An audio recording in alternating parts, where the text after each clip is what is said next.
नमस्कार, आप देख रहे हैं हमारा ये वीडियो इन खबर पर। मैं हूं गौरी द्विवेदी और मेरे साथ हैं हमारे 3 सहयोगी जो बात करेंगे कल के वर्ल्ड कप फाइनल के बारे में। अंकुल हैं, मनोज हैं और हमारे साथ साक्षी भी हैं, सुरभि ये बात करने के लिए कि वर्ल्ड कप फाइनल में पहले तो मुझे सबसे पहले ये बताइए, आप में से कितने लोगों ने अपने घंटों तक सोफा पे से हिले नहीं? आप पहले तो ये बताइए सबसे पहले। बिल्कुल बिल्कुल, हम सबने, मुझे लगता है कि सबने वही हाल है। तो मैं जो हूँ, मेरे 2 टीवीज पे अलग अलग विंबलडन और वर्ल्ड कप आ रहा था, कुछ इशू हो गया था तो मैं अंदर बाहर कर रही थी, तो मैं तो और भी ज़्यादा स्प्रिंट कर रही थी। तो पहले तो आप मुझे बताइए, आप कौन सी टीम के लिए चीयर कर रहे थे? मैं देखिए टीम तो इंग्लैंड के लिए कर रहा था, क्योंकि इंग्लैंड की टीम का 2 साल से पिछला का हम वनडे का रिकॉर्ड देखें तो अच्छा खेल रही है टीम। लेकिन जो मैच हुआ आईसीसी के नियम के हिसाब से वो गलत हुआ है। मैं इस बात की गलत हुआ है? आपको भी लगता है गलत हुआ है? देखिए, जहाँ तक खेल का सवाल है दोनों टीमों का, तो बड़ा ही भावुक क्षण कह सकते हैं। जैसे आपने पूछा कि आप किस टीम की तरफ थे, तो देखिए मेरा ये मानना था कि जो क्रिकेट का जनक है इंग्लैंड, आज तक उसको विजेता बना नहीं था। तो दिमाग तो कहता था कि इंग्लैंड जीतेगा, लेकिन जिस तरह का खेल का परिचय न्यूजीलैंड की टीम दे रही थी, दिल कहता था कि न्यूजीलैंड जीतेगा। और जब खेल शुरू हुआ तो ना दिमाग की चली ना दिल का चला, और उसके बाद नतीजा सबके सामने है ही। हाँ, लेकिन इन भावुक क्षणों में ये कहना बड़ा मुश्किल हो गया कि आखिर इसका जो असली दावेदार कौन है, क्योंकि जिस तरह से मैच टाई हुआ और जिसमें ये बताया गया कि चौके के आधार पर निर्णय होगा, तो एक तरफ ये बड़ी मुश्किल स्थिति हो गई थी किसी भी फैंस के लिए, जैसे मेरी स्थिति थी कि मैं किसकी तरफ हूँ। क्या इंग्लैंड को सपोर्ट करूँ, क्या इंग्लैंड को ही मिलना चाहिए, या न्यूजीलैंड को नहीं, तो फिर ये भी नाइंसाफी हो जाएगी। तो ये बड़ी इतनी मुश्किल स्थिति शायद मुझे लगता है क्रिकेट के इतिहास में बहुत कम देखने को मिलता है। और जबकि हमारी टीम तो खेल भी नहीं रही थी और हम इतने भावुक हुए, तो सोचिए इंग्लिश और न्यूजीलैंड फैंस का क्या हाल रहेगा। हमारी टीम पहली बार हो चुकी है, लेकिन बट हम सब क्रिकेट फैंस की तरह देख रहे हैं। आप बताइए, what do you make of it? मेरे लिए ऐसा था बिकॉज़ मैं तो इनिशियली न्यूजीलैंड को ही सपोर्ट कर रही थी बिकॉज़ उनका परफॉर्मेंस बिल्कुल शुरुआत से बहुत अच्छा रहा है। Every other team was afraid कि ये कैसा, मतलब how are they going to face New Zealand, and somewhere India भी न्यूजीलैंड की वजह से ही बाहर हुआ। सो आई from the initial points I was supporting New Zealand, and also I found it was not, I don't think so that it was anywhere justified for the New Zealand जैसे उनको वो हार गए, because till the end it was like New Zealand जीतेगा। मुझे तो लगता है कि ये मेरी निजी राय है कि जब हम सुपर ओवर की बात करते हैं और उसमें भी अगर इस तरह से टाई हो जाता है, तो क्या हम एक और सुपर ओवर नहीं कर सकते दूसरे बैट्समैन के साथ? क्या हम कोई बॉलर सेंट्रिक कोई एक अप्रोच नहीं ले सकते? ये तो बहुत ही किडिश तरीका है कि जिसने ज्यादा चौके मारे वो जीत गया। वर्ल्ड कप का मुकाबला था तब ये इतना मैच खेल नहीं, छोटी ट्रॉफी के मुकाबले होते हैं, आईसीसी के टूर्नामेंट होते हैं, तो वहाँ पे ट्रॉफी बढ़ जाती है। ऐसे मुकाबले बहुत से हुए, ट्रॉफी बढ़ जाती है दोनों टीमों के लिए। लेकिन एक बड़ा मुकाबला था, इसे एक टीम को लेना था, तो इस आधार पर उन्होंने आईसीसी ने ये नियम बनाया कि जिस टीम का नेट रन रेट जो चौके छक्कों से अधिक होगा वो बाउंड्री के हिसाब से। देखिए कई बार ये भी होता है ना, नियम जैसे आपने कहा छोटी ट्रॉफी के लिए, छोटे टूर्नामेंट के लिए, शायद उसके लिए ये नियम सही है। वर्ल्ड कप फाइनल के लिए क्या ये हो सकता है कि जिसने चौके मारे वो जीत गया? मेरा यहाँ तक मानना है कि जब मैं खेल को देख रहा था और उसके बाद आज तमाम अखबारों की सुर्खियां जब ये खबर बनी, उसके बाद ये हमने इस बात पे गौर किया कि ऐसा लग रहा था कि जब खेल को आगे बढ़ाया जा रहा था ना, ऐसा लग रहा था शायद किसी को हराने के लिए ये काम हो रहा है। जबकि अगर खेल को देखें तो समान रूप से प्रतिभाशाली दोनों टीमें मैदान पे दिख रही थी। कल के मैच को अगर देखा जाए तो कौन ज्यादा है कौन कम है ये निर्णय करना बहुत ही मुश्किल था। लेकिन जैसा कि होता है, खास करके भारत के संदर्भ में देखिए, भारत के संदर्भ में जो कम्पिटिटिव एग्जाम्स होते हैं ना, कई बार होता है कि प्रतियोगी को छांटने के लिए कुछ ऐसे सवाल पूछे जाते हैं कि जिससे कि किसी भी तरीके से उसको बाहर किया जाए। बिल्कुल। और यही हाल मुझे कल वहाँ खेल के मैदान में दिख रहा था। बार बार एक कोशिश हो रही थी कि कोई ना कोई एक आधार लिया जाए जिससे किसी को विजेता साबित किया जाए और किसी को हारा हुआ साबित किया जाए। ये बात तो सही है। प्रतिभा की जहाँ तक बात है, वो बराबर थी, बिल्कुल बराबर थी दोनों टीमों में। न्यूजीलैंड की टीम है भले ही, पर वो मैच नहीं हारी, वो निराश वर्ल्ड कप को लेकर होगी, लेकिन मैच को लेकर निराश नहीं, क्योंकि हम मैच नहीं हारे हम। इसलिए देखिए बहुत सारे फैंस का मेरी तरह मानना है, ऐसे बहुत से लोगों से बातें भी हुई तो कह रहे हैं कि न्यूजीलैंड ऐसा लग रहा है विजेता निश्चित तौर पे बनाया गया है इंग्लैंड को, लेकिन ऐसा लग रहा है जैसे न्यूजीलैंड हार के भी जीत गया है।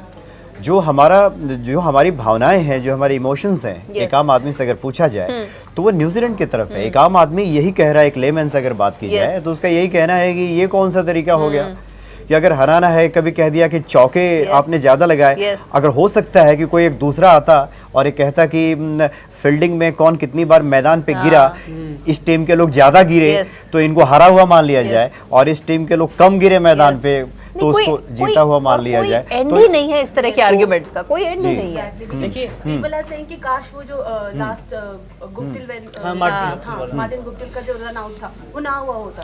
सो like people are comparing Yes. That also, there are so many things that coming out कि काश ये हो जाता पर वो हो जाता, बट जो नहीं होना था वो देखिए, तो- गोइंग इनटू द फाइनल्स, मैंने दोनों सेमीफाइनल देखे, तो जिस तरह से इंग्लैंड वो क्लियर फेवरेट्स, और उसका कारण ये था कि क्योंकि इंग्लैंड ने क्या धुनाई करी थी ऑस्ट्रेलिया की, कितनी जबरदस्त तरह से उन्होंने ऑस्ट्रेलियन बॉलिंग अटैक को बिल्कुल जिसे कहते हैं को खत्म कर दिया था।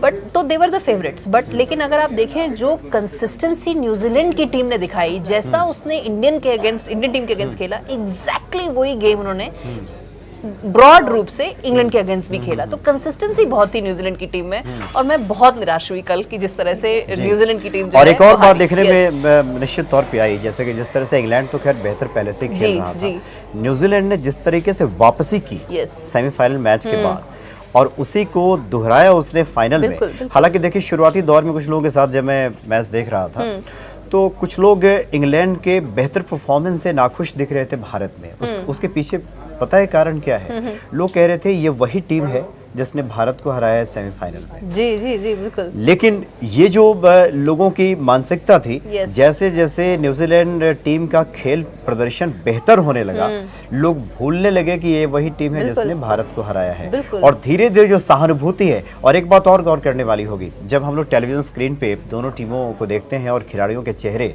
कई तरीके से जब सामने लाए जाते हैं बिल्कुल। टेलीविजन पे, और जो एक जद्दोजहद, एक लड़ने का मादा न्यूजीलैंड की टीम दिखा रही थी, बिल्कुल। और दूसरी तरफ देखिए Yes. इंग्लैंड, जैसा कि मैंने पहले कहा कि वो क्रिकेट का जनक, और आज तक उसके हाथ में विश्व कप आया नहीं है। Yes. जो टीम 27 सालों के बाद तो फाइनल में आई है। फाइनल में पहुंची Yes, हो, yes. उसके सामने की कशमकश कैसी होगी Yes. इसको तो कल का जो खेल है, मुझे लगता है कि ये खेल से ज्यादा कुछ और था।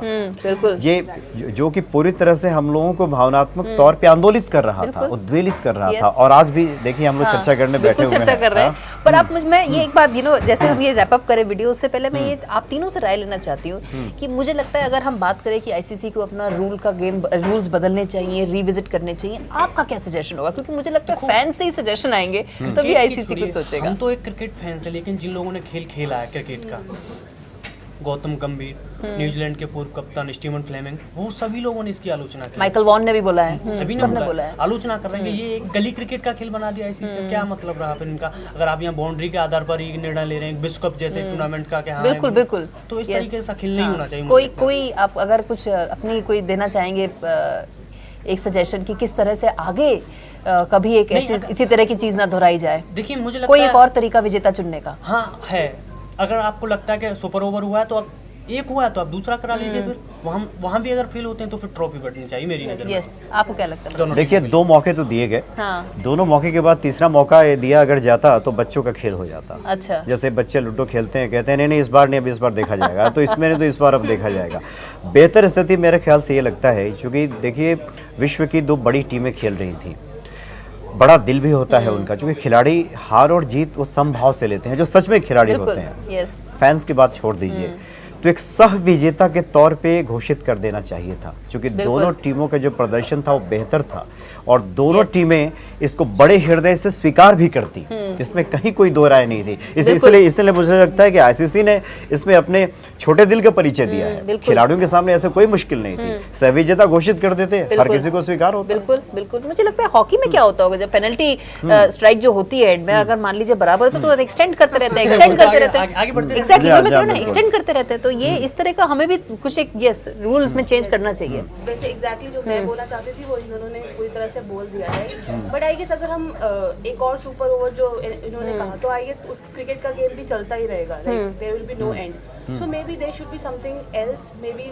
Like the performance of the team should be considered at this point of time. मुझे तो लगता है इससे ज्यादा net run rate is still a better way of judging than to say कि बाउंड्रीज कर लीजिए आप के सिर्फ। हिसाब से हाँ, देखना चाह रहे हैं तो टूर्नामेंट का मैन ऑफ द सीरीज है, उसे किसे मानेंगे आप? वो केन विलियमसन को मिला Yes, yes. वहाँ रोहित शर्मा का नेट रन रेट अच्छा है, Yes. उन्हें किस आधार पर दिया गया? यस, तो ये आईसीसी का मेरी कुछ समझ में नहीं आया ये क्या है। वहाँ देखिए उन्हें दे दिया गया, वहाँ रोहित शर्मा को शानदार रही थी इस पूरे Yes. टूर्नामेंट में।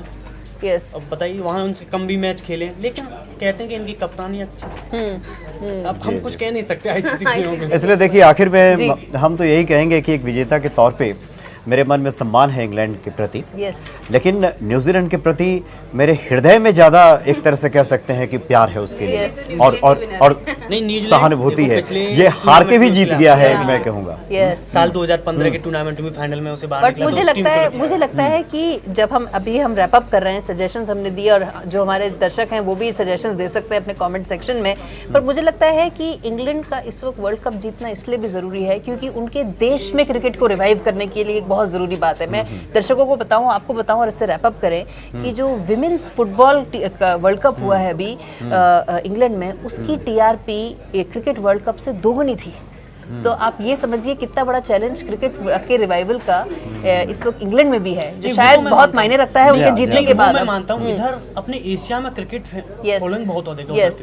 है। अपने एशिया में क्रिकेट फॉलोइंग। चलिए इस वीडियो को हम यहीं पर बंद करते हैं और दर्शकों से निवेदन है कि उनके पास अगर कोई सजेशंस हैं जो उन्हें लगता है कि आईसीसी को ज़रूर ध्यान रखना चाहिए तो वो हमें ज़रूर दें। Thank you for watching this video. In Khabar channel को सब्सक्राइब करें और बेल आइकन दबाना ना भूलें।